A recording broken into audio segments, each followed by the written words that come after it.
Esta mañana, conforme continuamos nuestro estudio del Evangelio de Lucas, vamos a continuar estudiando el examen que empezamos la semana pasada y continuando con la segunda parte de la historia del nacimiento de Jesús. Y aunque la mayoría de nosotros estamos muy familiarizados con los detalles de esta historia porque escuchamos sobre ella cada Navidad, sin embargo es muy fácil en nuestra familiaridad con ella perder algunas verdades claves acerca de Dios, la naturaleza y el carácter de nuestro Dios. Verá, aunque la narración navideña de Lucas es bastante breve y el lenguaje simple en su presentación, hay verdad, el lenguaje es básico, muy simple, las verdades que nos presenta aquí son muy profundas, que nos revelan sobre el carácter de Dios en este pasaje. Así lo vemos en los eventos que rodearon el nacimiento de Cristo, así como su nacimiento real. Y al hacerlo esto, Lucas nos dice mucho sobre nuestro Señor, algo que debería de animarnos, porque si bien mientras al mundo no le importa nada el nacimiento de Cristo, excepto que celebran una fiesta o tienen la oportunidad de reunirse, las verdades que involucran la encarnación de Cristo deberían de dejarnos como creyentes en el temor de Dios. Y como vimos hace una semana, la forma en que Lucas presenta su material es que al darnos los detalles sobre el nacimiento de Cristo, él revela tres verdades muy específicas sobre el carácter de Dios. Nosotros ya vimos a las dos primeras, que es la soberanía, la soberanía de Dios, y fue como César Augusto ordenó el decreto tributario que trajo a José y a María a Belén, para que en el cumplimiento de la profecía María daría luz a Jesús en el lugar preciso que habían dicho, en el lugar exacto donde el profeta Miqueas 700 años anteriores al nacimiento. La segunda parte vimos la humildad de Jesús, porque en lugar de nacer en un palacio donde él merecía haber nacido, María se vio obligada a dar a luz a Jesús entre los animales, que es un cuadro de increíble humildad al ver la entrada del Hijo de Dios a este mundo. Ahora, aquí es donde nosotros paramos en nuestro estudio anterior, y antes de continuar y descubrir la tercera cualidad del carácter de Dios que se nos revela en esta historia, yo quiero que consideremos por algunos momentos el misterio y la maravilla de su nacimiento. Usted verá el hecho de que Dios se hizo hombre y es tan misterioso y tan profundo que que está más allá de nuestra capacidad para comprenderlo completamente. Considere lo que dijo el brillante teólogo de la Reforma, Martín Lutero, acerca de la encarnación de Cristo. Espero que usted sepa que Lutero no era solamente otra persona. Lutero era brillante, para que sepan. Él dijo: cuando me dicen que Dios se hizo hombre, puedo seguir la idea, pero simplemente no entiendo lo que significa. Porque ¿qué hombre, si dejara sus impulsos naturales y fuera Dios, se humillaría para acostarse en el comedero de un burro o colgar en una cruz? Dios cargó sobre Cristo las iniquidades de todos nosotros. Esta es inefable e infinita misericordia de Dios, que la esbeltada capacidad del corazón del hombre, que no puede comprender y mucho menos pronunciar, es insondable profundidad y el ardiente celo del amor de Dios por nosotros. ¿Quién puede declarar suficientemente la inmensa bondad de Dios? Amigos, ¿cómo puede alguien completamente entender la verdad de que en Cristo, el Dios del infinito, se convirtió en hombre finito y sin embargo siguió siendo un Dios infinito?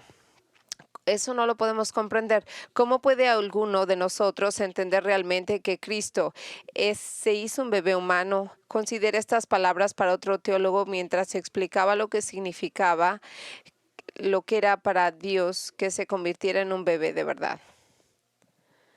Dice: la gran doctrina histórica de la Iglesia es que el Hijo de Dios se convirtió en un hombre real, no solo alguien que parecería hombre, pero cuando nació, Dios el Hijo puso el ejercicio de la omnipotencia, omnipresencia y omnisciencia bajo la dirección de Dios el Padre.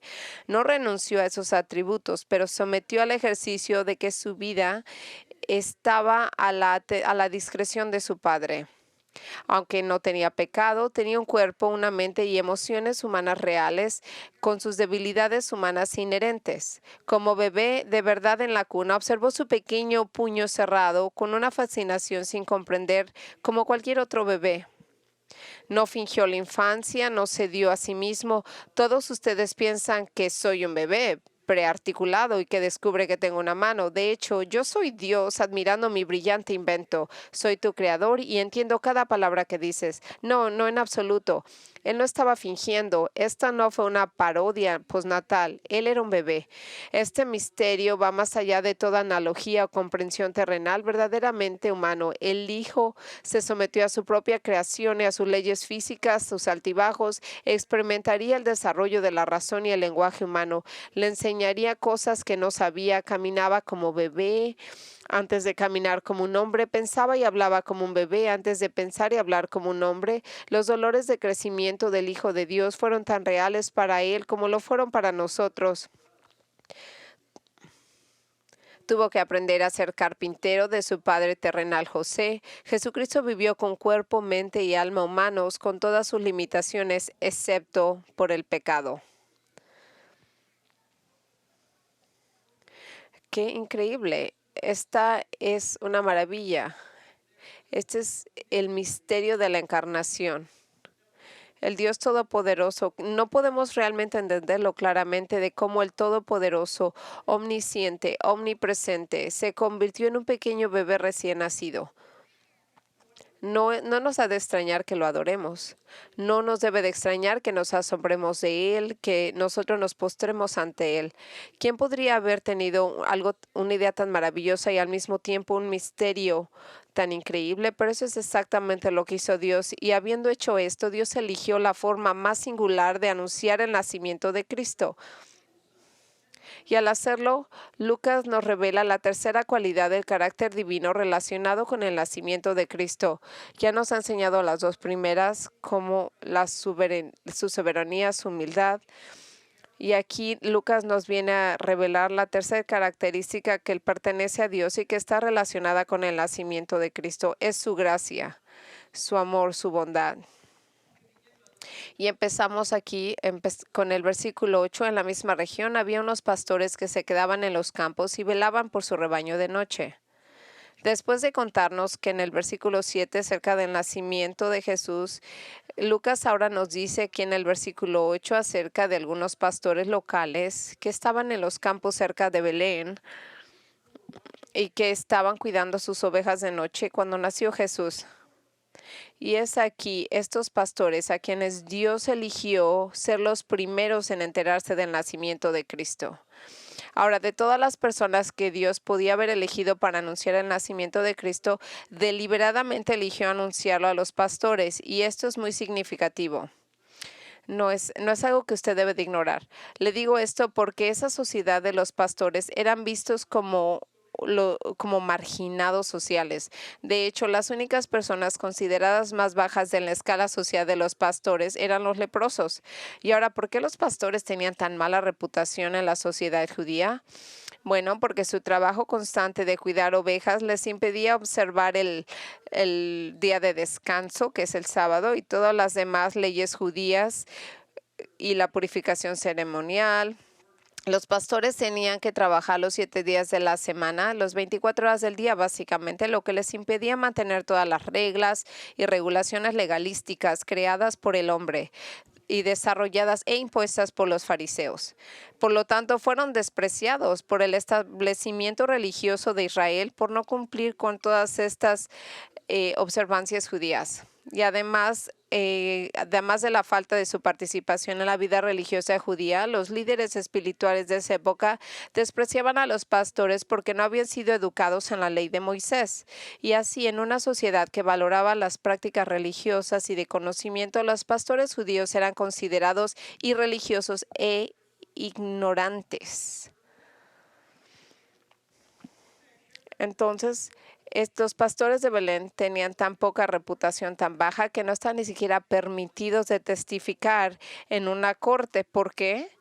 porque ellos no creían que podían creer las palabras que ellos dijeran o que eran suficientemente inteligentes de entender de lo que se hablaba. Entonces, estos pastores de Belén que estaban cuidando a sus ovejas de noche, en la noche que nació Jesús, no estaban entre la élite y la honrada sociedad judía. Eran más bien considerados los más bajos de los bajos, despreciados, marginados, despreciados por sus propios compatriotas. Sin embargo, fue a estos pastores desdeñosos a quien Dios anunció el nacimiento de su Hijo. Y la pregunta aquí es, ¿por qué? ¿Por qué Dios lo haría de este modo? Porque Dios pasaría de alto a los líderes religiosos de ese día y anunciaría las buenas nuevas del nacimiento de Cristo a un grupo de marginados sociales, personas que ni siquiera observaban el código mosaico. Escuche atentamente. Fue porque Dios estaba siendo evidente desde el principio que Cristo vino a este mundo para demostrar su gracia al salvar a las personas como estos pastores, personas que son tal como esos pastores, personas que son lo suficientemente humildes para saber que son pecadores y que están en la necesidad de la gracia de Dios, personas que a diferencia de los líderes religiosos de ese día no están cegadas por una visión exagerada de sí mismos. Verá, para los líderes religiosos de ese día, a pesar de todas sus grandes conversaciones y todas sus reglas rígidas, eran hombres farisíacos que realmente no estaban interesados en el nacimiento del Mesías, estaban tan absorbidos por sí mismos, por los detalles de sus actuaciones religiosas con el propósito de impresionar a otros con su gran piedad, que realmente no les importaba a Dios ni su palabra. ¿Y cómo sabemos esto? Bueno, una ilustración de esto es la vemos en Mateo 2, del 1 al 6. Y de ahí nosotros vemos cuando los Reyes Magos vienen a buscar a buscar al recién nacido. Y aquí dice que después de que estos hombres eran religiosos, ellos, los reyes magos sabían la verdad, ellos tenían la interpretación correcta. Pero usted sabe, pero a ellos no les importaba, no tenían interés alguno en siquiera ir a buscar 5 o 6 millas de de Jerusalén a Belén, para investigar dónde estaba ese gran Mesías del que hablaban. Y Herodes se está preguntando, ¿qué pasó? Ellos no les importa realmente. A esa gente les importaba solo mismo, a ellos. Por lo cual Dios eligió no anunciar el nacimiento de su hijo a ellos, a esta gente, porque ellos eran hombres farisíacos que no veían la necesidad del Señor en sus vidas. Y sin embargo, ellos sabían mucho de Dios, pero ellos no tenían una necesidad de tenerlo en su vida. Sin embargo, a pesar de no tener ningún entrenamiento religioso formal o estar involucrados en las trampas externas de las observancias sagradas, estos pastores de Belén, despreciados por otros, parecen estar muy interesados en la realidad espiritual.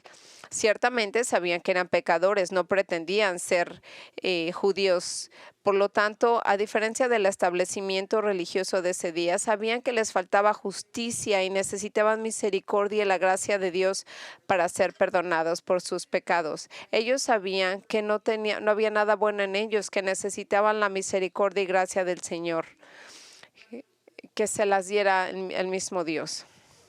Y así, eso es precisamente la razón por la que Dios le dijo primero sobre el nacimiento del Mesías, porque el mensaje de la venida de Cristo en este mundo es para las personas como estos pastores humildes y marginados,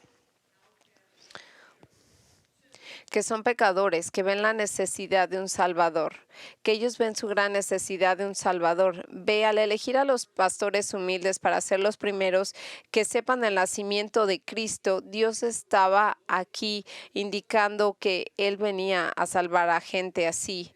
Y ellos sabían que nunca van a ser salvos de sus pecados sin la gracia de Dios. Las personas saben que sus buenas obras nunca permitirán que entren al cielo. Y eso es exactamente lo que el apóstol Pablo dijo muchos años después acerca de Cristo.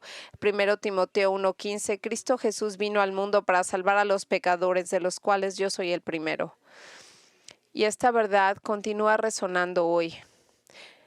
Todos nosotros que hemos venido al Señor nos sabemos que somos los pecadores más grandes. El nacimiento de Jesucristo es un mensaje para aquellas personas que se ven a sí mismas como pecadores espiritualmente en bancarrota, que no tienen justicia de cómo enfrente del Señor. Eso es lo que vemos en Mateo 5:3. Bienaventurados los pobres de espíritu, porque de ellos es el reino de los cielos.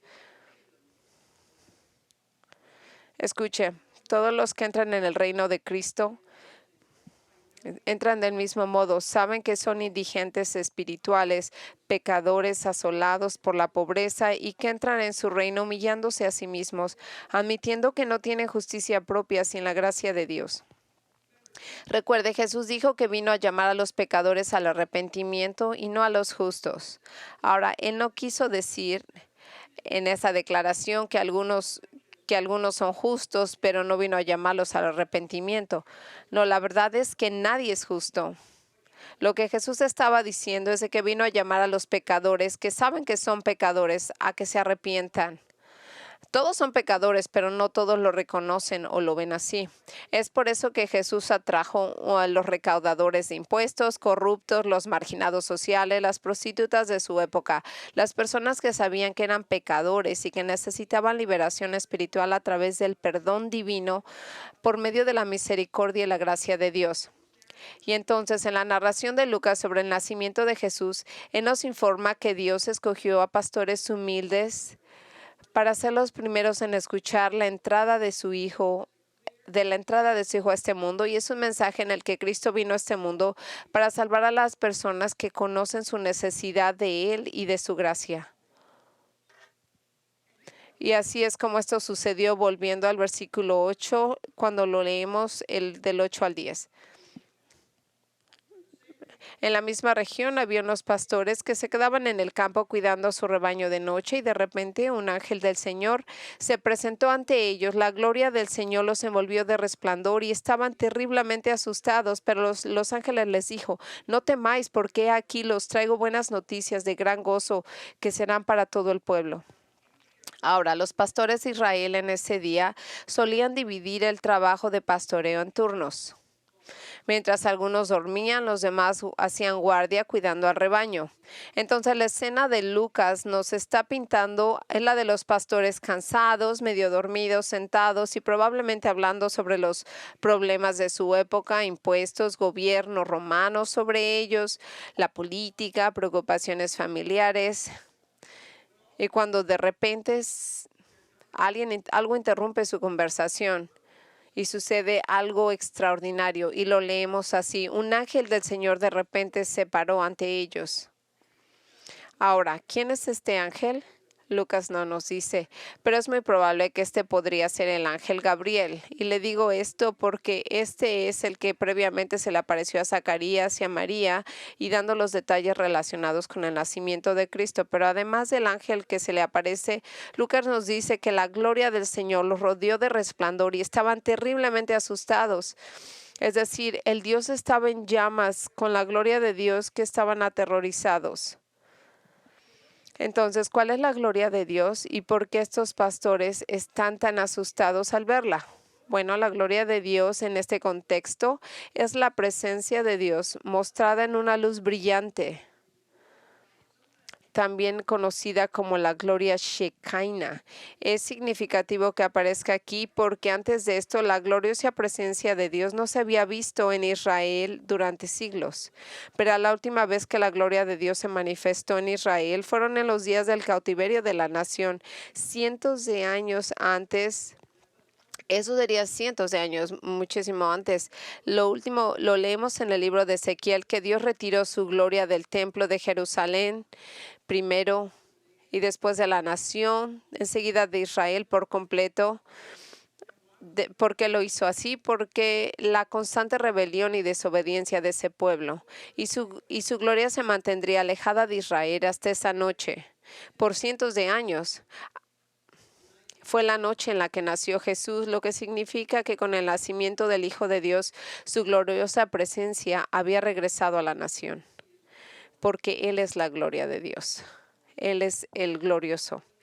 Entonces, como nunca habíamos visto la gloria de Dios, leemos que estos pastores de Belén estaban comprensiblemente asustados y sin duda alguna la razón de esto es porque estaban entendiendo de esta luz brillante que estaba alrededor de ellos era la manifestación de Dios en su presencia. Pensaron que iban a morir. Ve en Éxodo 33:20 dice, nadie que me verá y vivirá. Así que sin duda alguna estos pastores esperaban que Dios los matara porque habían visto su gloria.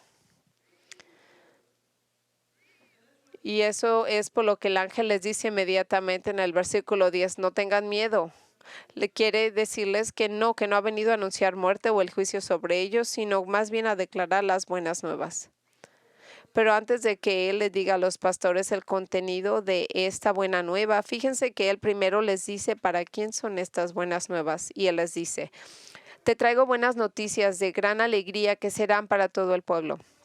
Ahora, al decirle que la buena nueva que traen con gozo sobre el nacimiento de Cristo es para todas las personas, el ángel está declarando que Cristo vino a este mundo no solo para salvar a los pecadores judíos, sino para salvar a los pecadores gentiles, lo cual de hecho es una buena noticia y es el cumplimiento de la promesa de Dios hecha a Abraham en Génesis, cuando dijo, en ti serán benditas todas las familias de la tierra.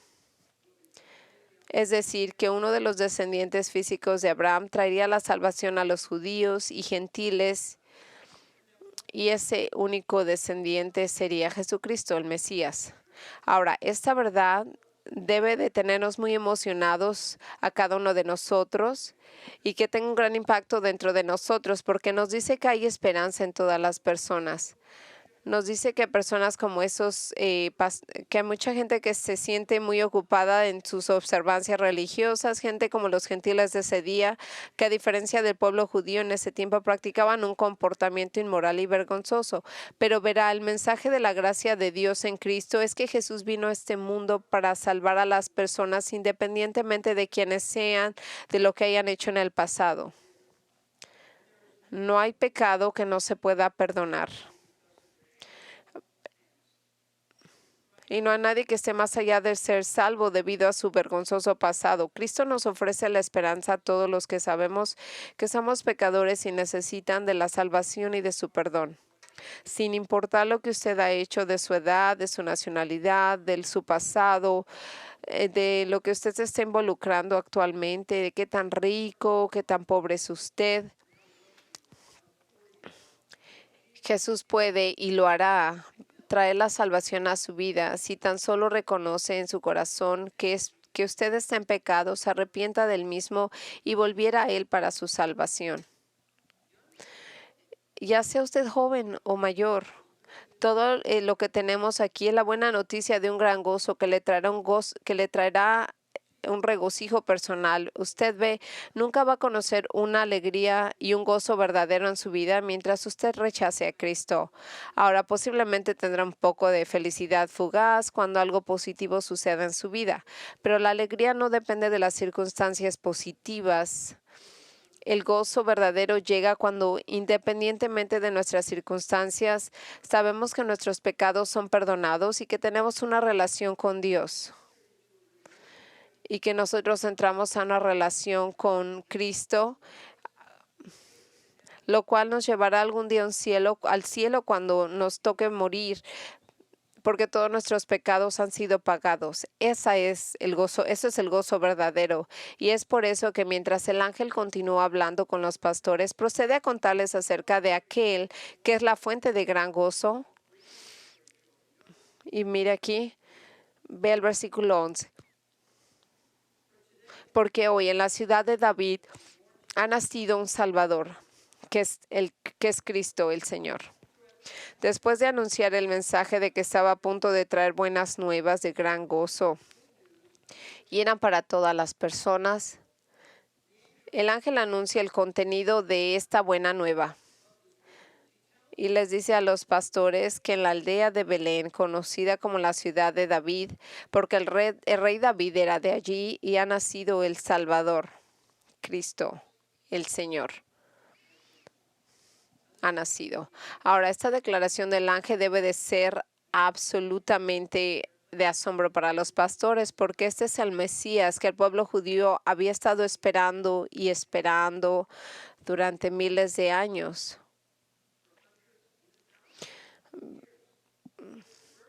El nacimiento, se les dijo que su nacimiento sería en la ciudad de David, que es Belén, tal como lo predijo Miqueas de 5:2. Y ahora, casi 700 años después de la predicción de él, el ángel les está anunciando a estos pastores que esa profecía finalmente ha llegado y que aquí, muy cerca de ellos, acababa de nacer en la ciudad de Belén. Ahora el ángel usa 3 palabras para describir a Jesús en su significado. La primera palabra que usa es Salvador. La sencilla razón es porque Él realmente salva a las personas, las libera, las rescata. Pero como lo hemos preguntado una vez antes y de nuevo, ¿de qué? ¿De qué los salva? Bueno, muchas personas piensan que necesitan a Jesús para salvarlas de una vida insatisfecha, un mal matrimonio, de un mal hábito adictivo, de sentimientos vacíos o una experiencia dolorosa. Pero no, Jesús no nos vino a salvar de ninguna de estas cosas. No vino a solucionar nuestros problemas y adversidades terrenales temporales. Vino a salvarnos y rescatarnos de nuestro propio pecado, de la pena de nuestros pecados. ¿Y cuál es eso? Es el juicio eterno en el infierno. Y es por eso que el ángel le dijo al esposo de María, José, le dijo en un sueño que iba a llamar a su nombre Jesús. ¿Y por qué? Porque la palabra Jesús significa el Señor que salva. Es la salvación, es el que salva, y la razón por la que nosotros necesitamos un salvador de nuestros pecados es porque al pecar contra Dios hemos quebrantado sus leyes y su perfecta santidad y justicia exigen que se pague por estas violaciones criminales. Verá, la pena y el castigo por pecar contra la santidad de Dios es la muerte eterna. Y es la ira sin fin de Dios en el infierno. Pero Jesús es el salvador de la pena del pecado, porque murió como el perfecto sustituto de los pecados. Su muerte en la cruz fue un pago, un castigo eterno por los pecados de todos aquellos que llegarían a creer en Él. En el momento que creemos en Él y ponemos nuestra confianza únicamente en Él como nuestra única esperanza para ir al cielo, cuando nos toque morir, seríamos salvos, liberados eternamente y rescatados del infierno. Verá, Jesús nació para poder morir y ser nuestro Salvador y darnos algo para asegurarnos acerca de la comunión eterna con Dios y conocer su justicia. Nosotros no lo teníamos. En el 2 de Corintios 5:21 lo dice de este modo: al que conoció no pecado, por nosotros se le hizo pecado para que a nosotros seamos justicia de Dios en él. Este es el corazón del Evangelio. Mientras Él estaba en la cruz, Dios, el Padre, trató a Jesús como si fuera el peor de los pecadores, y Él era totalmente justo. Y en el momento en que confiamos en Él como nuestro Salvador, Él nos trata como si fuéramos tan justos como Jesús, aunque somos terribles pecadores. Esta es la gracia de Dios.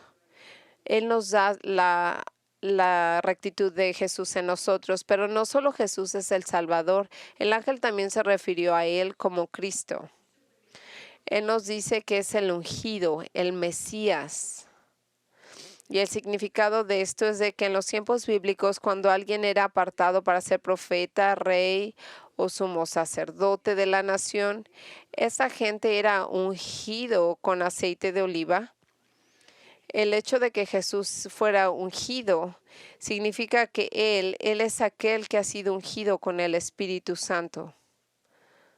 Y Él va a ser así porque va a ser el profeta supremo, el rey de todos los reyes, el sumo sacerdote eterno. Lo que aquí vemos que significa que Él es igual a todos los profetas, que al igual que todos los profetas, reyes judíos, sacerdotes, Él como Mesías exaltado también es humano, tal como lo fueron ellos. Pero hay un tercer título que el ángel usa que nos dice que Él es más que un Mesías humano, que también Él es el Señor. El ángel se refiere a Él como Cristo el Señor. Lo que significa es de que Él ha nacido en Belén, no solamente humano, sino también es una deidad. Y eso es exactamente lo que el apóstol Juan escribiría acerca de Él en el comienzo de su narración en su evangelio. Y así es como lo habla en Juan 1 del 1 y luego del 14. En el principio era el verbo estaba con Dios y el verbo era Dios. En el versículo 14, el Verbo se hizo carne y habitó entre nosotros y vimos su gloria, la gloria como del unigénito del Padre, lleno de gracia y de verdad. Verá, esta es la única forma en que Jesús podría ser nuestro Salvador, solo porque solo un hombre real podría morir por nosotros. Y solo Dios eterno podría pagar el precio eterno de nuestro pecado. Y esa es la verdad profunda del nacimiento de Cristo, que Dios se convirtió en hombre real para que pudiera tener una muerte real y por medio de esa muerte fuera suficiente para nosotros y para nuestros pecados ser removidos por siempre y siempre. Entonces debemos entender que aquel que nació en Belén no solo fue el Salvador humano que murió por nuestros pecados, sino también fue el Señor Dios. No una parte menor de la Trinidad, pero no, esto es el parte de la Trinidad y nos tenemos que someter a Él como nuestro Señor. Nosotros no lo hacemos nuestro Señor, Él es nuestro Señor. Y esta es una verdad fundamental para comprender, porque hay personas que piensan que pueden tener a Jesús como su Salvador, pero no como su Señor. Y así, habiendo orando solamente la oración del pecador por salvación, asumen que que son salvos, pero no hay arrepentimiento, no abandonan su pecado, ni hay un corazón de sumisión ante Cristo. Y sin arrepentimiento y sin la sumisión, que es dejar nuestro pecado y alejarnos del pecado, y sin una actitud de sumisión, no hay una verdadera fe salvadora, porque el arrepentimiento y la sumisión a Cristo es lo que nos salva de verdad. Y yo me temo que aquellas personas que nunca se han arrepentido y que continúan viviendo una vida de pecado repetitivo, sin arrepentimiento, es más o menos así como ellos funcionan, siguen pecando. Yo sé que todos nos equivocamos, nadie es perfecto, nadie se somete perfectamente. Pero estamos sabiendo aquí de gente que nunca se ha arrepentido, que ellos siguen continuamente y no están interesados en dejar su pecado. Ellos necesitan entenderlo porque se han engañado a sí mismos pensando que son salvos. No es perhaps. Esto es lo más terrible que puede escuchar alguna persona que cree que es cristiano, las palabras que Jesús les dijo en Mateo 7 del 21 al 23. No todo el que me dice, Señor, Señor, entrará en el reino de los cielos, pero el que hace la voluntad de mi Padre que está en los cielos entrará. Muchos me dirán en aquel día, porque cuando somos salvos, la voluntad del Padre en nuestra vida es evidente. En el versículo 22 dice, muchos me dirán en aquel día, Señor, Señor, ¿no profetizamos en tu nombre y en tu nombre echamos fuera demonios y en tu nombre hicimos muchos milagros? Y entonces yo les declararé, nunca os conocí. No quiere decir que nunca supe de ti, pero va a decir, nunca tuve una relación cercana contigo. Va a decirle, nunca os conocí, apártate de mí ustedes que practican la injusticia. Yo tengo miedo que hay mucha gente que está en las iglesias que creen que dicen que creen en Cristo, pero no tienen ningún interés en obedecerle. Y para eso hay la razón es de que, como lo ha dicho, que la cosa que nos mantiene que la gente no se acerque no se acerque a él por salvación es porque aman a su pecado y por lo tanto se niegan a arrepentirse y abandonar su curso pecaminoso y la dirección de su vida. En Juan 3, 19 al 20, este es el juicio, que la luz ha venido al mundo y los hombres amaron a las tinieblas más que a la luz. Porque la oscuridad de nuestro pecado puede ser más grande que nuestra necesidad de la luz. Y dice, porque sus obras eran malas, y porque todo aquel que hace mal odia la luz, y no viene a la luz por temor a que sus obras sean expuestas. La gente que es así no quiere obedecer, no se quiere arrepentir, quiere seguir viviendo la vida que viven. Si usted no cree, es por eso, porque el pecado es más grande y intelectualmente puede parecer esto extraño, pero no. El amor al pecado, a esa vida, yo le digo a usted, no. Le digo que venga el Señor. Regresando aquí a Lucas 2, descubrimos que justo después de anunciar el nacimiento de Jesús, el ángel les dice a los pastores cómo pueden identificar al Mesías que acaba de nacer cerca de Belén. En el Lucas 2:12 dice, esta será una señal para ti, encontrarás al bebé envuelto en telas y acostado en un pesebre. Se les dice que la forma, recuerde bien, como el ángel les describe la imagen de lo que deben de buscar y les dice que este es un hombre, que este bebé es un bebé de la familia real, digamos. Y como Mesías, él es heredero del trono del rey David y como Señor es la deidad plena.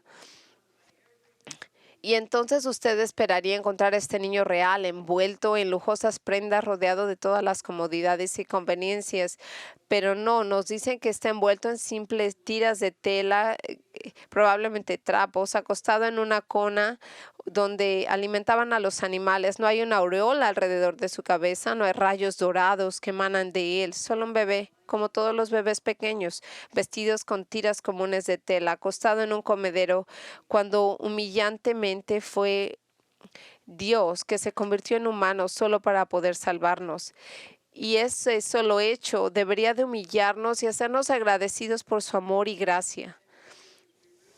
Cuando nos damos cuenta de que Jesús se entregó por nosotros todo para convertirse en hombre. Larry McCall en su libro Walking como lo hizo, Caminando como Dios lo hizo, nos habla de lo que dejó Jesús. El que había vestido túnicas reales del cielo se las quitó y estaba envuelto en ropas de bebé. Aquel que había estado sentado en el trono del universo fue puesto en un comedero de animal. Aquel que había conocido el incienso del cielo, que tenía olores de orina ahora en sus animales, y el estiércol aguijoneando sus fosas nasales de bebé. Aquel que había conocido la alabanza de seres angelicales que le llamaban Santo, Santo, Santo, ahora escuchó los sonidos de ovejas, burros y camellos. El que había sido creador del universo era ahora un bebé dependiente. Aquel que había hecho el universo que existiera y emitía suaves arrullos de un bebé recién nacido. Aquel que había sostenido el universo con su poder divino, ahora pedía una joven judía para que lo amamantara y le cambiara el pañal. Ahora, ven amigos, Jesús renunció a todo esto y más. ¿Y por qué? Porque era necesario para convertirse en un hombre, para que Él pudiera morir en el lugar de los pecadores como nosotros y nos salvara por su gracia.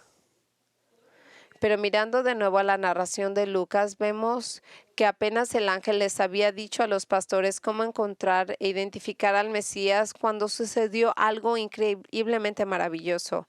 Versículo 13 y 14 dice, y de repente apareció con el ángel una multitud una multitud de la hueste celestial alabando a Dios, diciendo, gloria a Dios en las alturas y paz en la tierra entre los hombres de quien Él se agrada. Ahora, si no fuera lo suficientemente impactante que un ángel se le apareciera a estos pastores, Lucas dice que de repente toda una hueste de ángeles desciende y vienen aquí, comienzan a alabar al Señor. Y no es como que fueran unos cuantos o unos pocos, no. Lucas dice que se aparecieron una gran multitud de huestes celestiales. El pensamiento era de que nosotros, hay una palabra que dice, son muchísimos, cientos, miles y miles de ellos, posiblemente millones.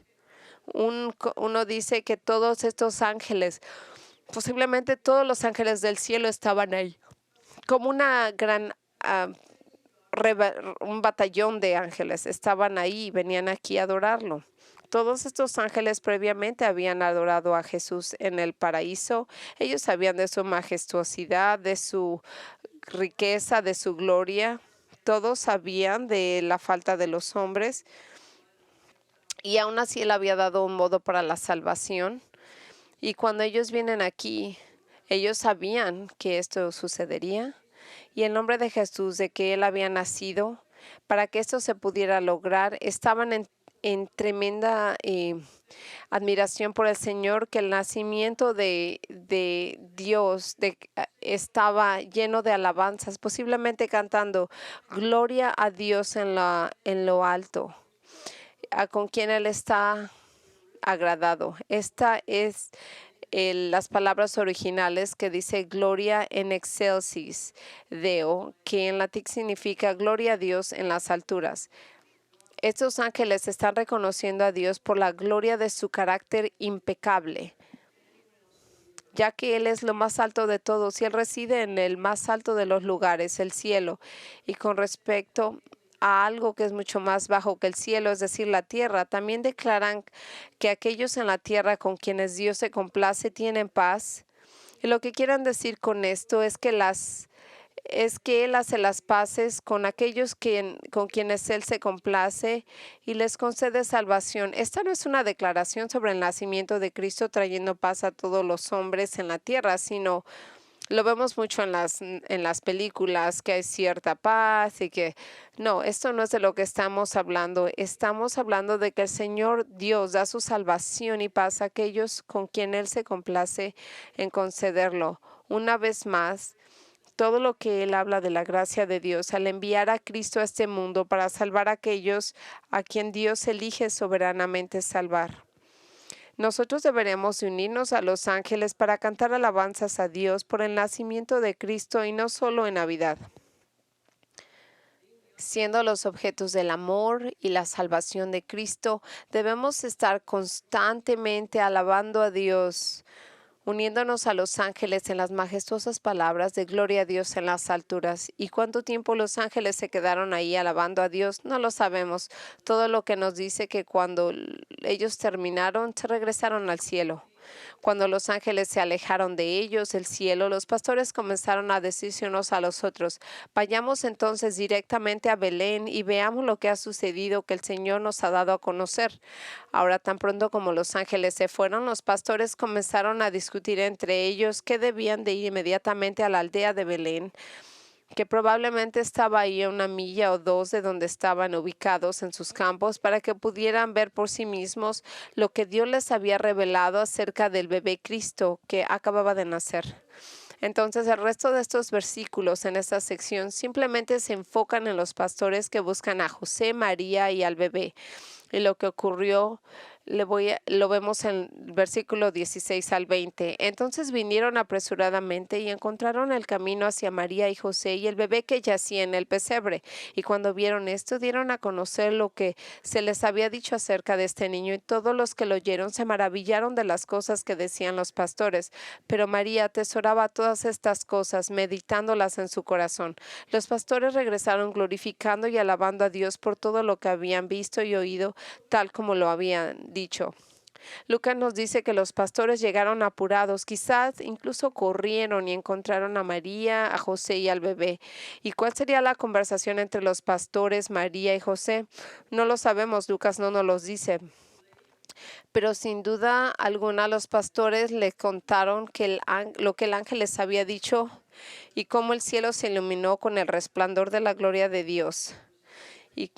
Y cómo los ángeles cantaban las alabanzas de Dios y la salvación que Él concede. Y después de ver a Jesús y hablar con María y José, leemos que los pastores dejaron a la joven familia y empezaron a contarle a todos acerca de Jesús. ¿Y cómo esperaríamos que cuando alguien contara de Jesús? Nosotros sabemos que cuando alguien viene salvo, anhela compartir con otros acerca de Él. Y nosotros queremos compartir quién es Jesús con la gente que conocemos. En el versículo 18 dice que la gente que escuchó se maravilló de las cosas que les decían los pastores. Mientras que el versículo 19 dice que María atesoraba todas estas cosas, meditándolas en su corazón. Pero la diferencia entre las personas que preguntaron acerca de lo que se les dijo acerca de Cristo y María, en ese momento es que mientras la gente estaba simplemente asombrada por lo que escucharon en el sentido de preguntar los detalles de este acontecimiento, posiblemente fue todo lo que les interesó. No había respuesta a Cristo en ese momento, no corrieron a verlo y creyeron en él, pero por otro lado María dice que ella atesoraba todas estas cosas y pensaba profundamente en su hijo siendo el Salvador, el Mesías, el Señor, y todas las implicaciones del propósito de Dios al enviarlo a este mundo. Escucha, hay un gran peligro en escuchar acerca de Cristo y saber la historia y solo sorprenderse de lo que escucha, pero no hace nada al respecto. Así es como muchas personas reaccionan al evangelio, escuchan las buenas nuevas y tal vez lo creen intelectualmente, pero eso es todo. Ellos no vienen a Cristo por su salvación, no se arrepienten. Ellos reanudan su vida. El evangelio no tiene nada que ver con ellos. Pero ese no fue el caso para María. Ella meditó profundamente en las verdades acerca de Jesús. Y tampoco fue el caso para los pastores, quienes cuando reanudaron su vida normal a pastorear a sus ovejas, nunca fueron los mismos, porque leemos al cierre de la sección 20, los pastores regresaron glorificando y alabando a Dios por todo lo que habían visto y oído, tal como les habían dicho. Estos pastores nunca volvieron a ser los mismos después de ese encuentro. Y espero que usted nunca haya vuelto a ser el mismo tampoco una vez que encontró a Cristo, para que usted no sea solamente salvo, sino que glorifique y alabe a Dios por todo lo que ha hecho por usted y por todo lo que sigue haciendo por usted. Y que esto es su trabajo que continúa a hacer dentro de su corazón. Oremos antes. Señor, te agradecemos por este increíble pasaje de la Escritura y aunque lo oímos a veces una vez al año solamente, es para nosotros algo que nos recuerda cada día de nuestras vidas de que tú veniste a este mundo para salvar a los pecadores como nosotros, de que nosotros somos los más grandes pecadores, no somos asesinados en nuestro corazón, nosotros tenemos rabia, nosotros codiciamos lo ajeno, te olvidamos, nosotros tenemos tantas cosas tan horribles en nuestro corazón. Y Padre, nosotros queremos agradecerte que venimos aquí, de que nos perdonas por nuestros pecados, de que nos salvas de tu juicio. Y así como vamos a observar la seña del Señor, usamos este tiempo para recordarte. En nombre de Jesucristo.